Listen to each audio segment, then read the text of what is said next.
How do you want to approach your business in 2023? What are some of the things that you're doing right now to be proactive so that you can have double-digit growth in 2023? Well, I believe there are 3 phases that you can enter starting now that you can incorporate right now. It doesn't require you firing a bunch of people. It doesn't require you hiring people. It doesn't cost any money. You can be able to prepare yourself for amazing growth in 2023, and I'm going to show you how. So let's get into these 3 phases. Number 1 is the preparation phase. You're going to take 30 days to gain clarity. You say, Jason, how are you going to do that? It's really simple. I want you to buy a big whiteboard. If you don't already have one, you're going to buy one. You're going to put it in the lunchroom, wherever you guys meet, your meeting room, whatever it is, and you're going to have it written on there, preparation phase, 30 days. You're going to take those people. They're the most loyal to you, those that love you, those that work hard every day, and I don't care what department they're in. The people that you know are creative, that are loyal, that love you, introverted, extroverted, different types. I want you to make a team. You're going to make a team, and this team is going to help you build this strategy out. Trust me, you don't need to do this alone. You need to get buy-in on your team anyways. So this is beautiful. Include all of those. Don't include like a brand new employee that doesn't really know anything, because you don't need them distracting or sharing things. They don't understand it. I'm talking seasoned employees that are loyal, that love you. If it's been an employee there for 6 months, but they're doing amazing, yes, if you feel like bring them in, bring them in. So maybe you have 3 people, maybe you have 10 people, maybe you have 25. I don't know. But they're going to set every day, and you're going to set a timer for 10 minutes, and you're going to have a team huddle. If half the people can show up, half the people show up. It's not mandatory. If they have something more important than this meeting, let them do that. Who can show up is who can show up. It's real flexible. It's breathable. If 3 people show up, then you guys have that meeting and you talk about clarity. Now, here's what's going to happen. So now you're prioritizing this and you're getting proactive. This is the beautiful part. You're going to ask them how the business should gain clarity. You're not going to talk. 80% of the time, they should be talking, your team. 20% of the time, you should be talking in any meeting.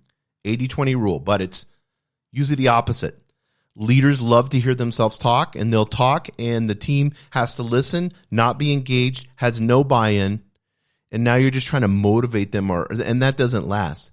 True buy-in, true loyalty, true motivation is them coming up with the plans with you, collaboration, and them owning it and then executing on it. So preparation phase, 30 days to gain clarity. You guys, this is not formal at all. This is very informal. For 30 days, you guys are going to write on this big whiteboard how you're going to gain clarity in your business. If you want to use it for 2023 or whatever you want to do. But for 30 days, the board's going to be there, and you guys and people are going to be thinking, they're going to come in a meeting. Maybe the introvert, it takes 7 meetings, and that introvert says, you know what? I think this is how we gain clarity in the marketing department. I think this is how we gain clarity with customer service. And you need to listen. You need to write it on. Not one idea is bad. If you have 50 ideas, perfect. After you guys for 30 days have had 30 10-minute meetings, you're going to have one big meeting where you're going to prioritize this list. You know what just happened? You know what just happened? They just gave you gold. They gave you, as a business owner, as a leader, everything that is wrong because they've had time to think about it, and every day they're coming in, different people are coming in, giving you how to gain clarity. They're going to give you everything that is wrong in the business internally that you can't see, and you're going to be able to use them and have them help and assist you in fixing everything. Think about that. That's true clarity, isn't it? It's amazing. You don't have to hire a consulting firm to come in. They don't know you. They're expensive. They don't know you.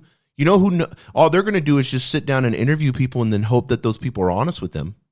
They're going to pick out the most loyal, most motivated employees and sit them down and have a one-on-one with them and try to get them to trust them but they don't know you. You guys know each other. The team knows each other. Make the list. Let's say it's 20 things. Now you're going to say this to them in the big meeting. We're going to prioritize these. We have 3, and you're going to put this. You're going to already have that list of the 20, 30, 40, 50 things you guys gained to over for clarity. You already have that printed out on a piece of paper in this big meeting. After 30 days, you're sitting there. This is to solve the preparation phase and gain clarity. You're going to, now on the whiteboard, you're going to put 3 buckets: high priority, medium priority, low priority. And you're going to get consensus with everyone, what they think is high, medium, what they think is low.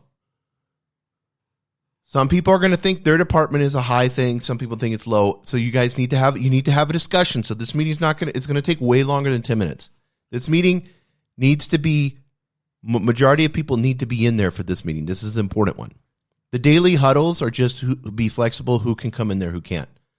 This meeting, everybody should attend if they can.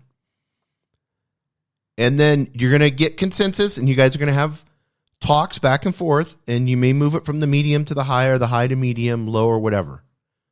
Now you're seeing clarity. So the bucket of high and the bucket of medium, you're going to prioritize those of things that you should execute on first. 1, 2, 3, 4, 5, and so forth. And you're going to take the top 5 from the high, and you're going to take the top 5 from the medium, and you have 10 things that you can do of clarity. You're going to keep the low and the others. I want you to keep those in there because those are things that you can work on after you accomplish these 10. So you have 10 high. Those are your number one things that you need to work on. That's costing you the most money and the most revenue. The medium is next. And now we're going to go into the second phase, the next 30 days. The next 30 days are going to be the planning phase. This is where you're going to develop strategy, determine organizational structure, who's going to handle these 10 things. You're going to make changes to the team rosters. You're going to make a roster of who's going to handle this, who's not. If you fix these things, guys, you're going to have double-digit growth, guaranteed. You know why? Because the blind spots that you're not seeing, I want you to get this, that you're not seeing. Your team, those that love you the most, those are the most loyal, they brought those out. They normally wouldn't, but you're saying, hey, it's important. I need you guys to help me. I want to seek clarity. I want to gain clarity. So these 10 things give you a clear expectations. They give you a solid agenda of what needs to happen. They're going to help as people begin to work on these things, these 10 things. It's going to build strong relationships. You're going to build teamwork. And this is the beautiful part about the planning phase, because now you're going to include them. You're going to have 30-day, 10-minute strategy meetings. And on the board, these 10 things are going to be on there. And the first day, you're going to handle the first item, the high one. How are we going to develop a strategy? Who's going to be the 2 people that are going to handle this? 3 people, 5 people, whatever it may be. Maybe you need a new CRM. The CRM is horrible, or you need a CRM. Who's going to be the person that's going to check into that, find out what's, okay, 2 people, 3 people raise their hand, and then you're going to say, is there anybody else? And then the introvert's going to raise their hand. You need that. You need those on your team. They're the ones that pause and think and are smart. Introverts are very important. If you're only hiring extroverts, you're not being very wise as a leader. You need introverts, but you're going to say it's anybody else, and then the introvert's going to raise their hand, and you're going to have them on the team. So, okay, there's a team that's going to handle us getting a CRM. There's 4 of you. Perfect. You guys are responsible for developing a strategy. We're going to get an organizational structure on it. We have the team roster, you 4. We're going to establish new processes by which you're going to operate to solve this problem. You're going to make processes this is a strategy, it's developing a strategy. You're going to make new processes, not you, the team's going to make new processes about how we're going to fix this problem, how we're going to operate to do this. And then they're going to present it to the rest of the team. And you're going to break these 10 down into different teams. And some people have time on their hands or they want to get really involved. So you may have people on multiple teams. That's great, as long as they want to do that. But you're going to assign your 10 biggest problems in your business to leaders. And you can be a part of these teams too if you want. That's fine. If you have enough people, I would have them work on it. And now you have the 10 biggest problems in your business. You've developed a strategy for 30 days. You're in the planning phase. You're going to take the time to plan this. Don't rush this. Don't get in a hurry, guys. 30 days on the preparation. You've identified, you sought clarity, found your 10 biggest problems. It's causing you mass amounts of revenue loss is what it does and what it is. Now you've done the planning phase for 30 days. Number 3, here we go, guys. Execution phase. This is where you're going to develop a detailed action plan. The teams are. This is where they're going to take responsibility. This is where they're going to have specific activities with a reasonable timeline. And this is where you as a leader need to coach this. Hey guys, this is a big problem. Having a CRM, this may take us 60 days. We haven't had a CRM for 5 years of the business. This may take 90 days. What's a reasonable timeline for you guys? You ask them, what is a reasonable timeline for you guys to solve this problem? And that team's going to say 90 days, 180 days, whatever it is, perfect. Because this wouldn't have gotten solved anyways. So now it's getting solved. So if it takes 6 months to solve it, awesome. If it takes a month and they think they can do it in a month, I would kind of be like, let's give it, a month and a half, 2 months. Unless it's something super simple that can be done. But most of these problems are going to take some time. And if they're going to write out a detailed action plan and present it, if the team's going to present it, then you're going to want them to be responsible for it in the sense of taking the time to write this out, for it to be detailed, for them to present it, for them to have a timeline, and then activities in the timeline. And then you guys can assess progress towards goals. And here's how you're going to do it. So let's say you have these 10 worst problems and there's 4 teams that are figuring out these 10 problems. Guess what? So now in the execution phase, they're going to report every day. Each team's going to report. Here's what's going on. This is your team today. You have the 10 minutes. Next day, this team has the 10 minutes. Next day, this team has the 10 minutes. And you're going to report to everyone that can show up on those, the huddles that can show up. And it's the team responsibility. When it's their day, someone needs to present for them. It's their spokesperson, their leader, whoever it may be. And they're going to take the full 10 minutes and they're going to explain what's going on. And this is going to create accountability. They're solving the problem. You've identified it. Execution, guys, you know this. This is where most people fail. It's cool to come with great ideas. It's cool to gain clarity. It's cool to identify your biggest problems, but how are you going to execute? This is the most important, guys.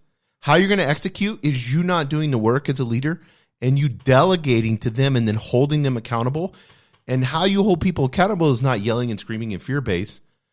It's them having to stand up in front of their other peers and see, here's what I'm doing. Here's what's happening.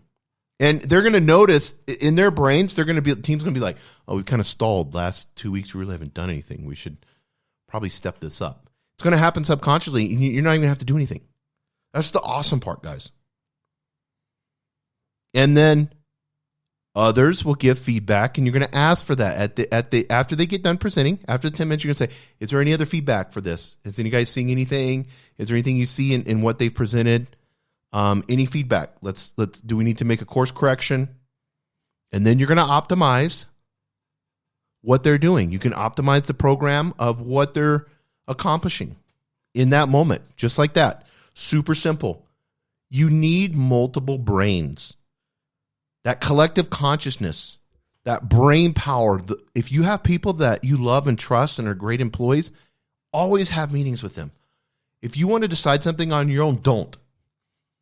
Have a quick meeting, a quick huddle. Let them solve it for you. Ask who can take responsibility for that. Stop doing everything. That's not your responsibility to run around like a chicken with your head chopped off, like there's a fire, and do everything. Because all you're doing is the day-to-day stuff, and these things for you to gain clarity and gain extra revenue can't happen because your capacity to operate, you only have so many hours a day, and you're stressed out and you're not doing the things that you need to do. And I've told you this before. You start doing this, you get these people proactive, you get people leading, you get teams going, you can come in at 10:30, 11. You could go to the gym from 8:30 to 10:30 and then have a meeting at 10:30 after you've gotten back from the gym with a couple team leaders and see how things are going. Have them report to you. Then you can go have lunch with a client or whoever you need to have a business lunch with. You should be doing business lunches all the time.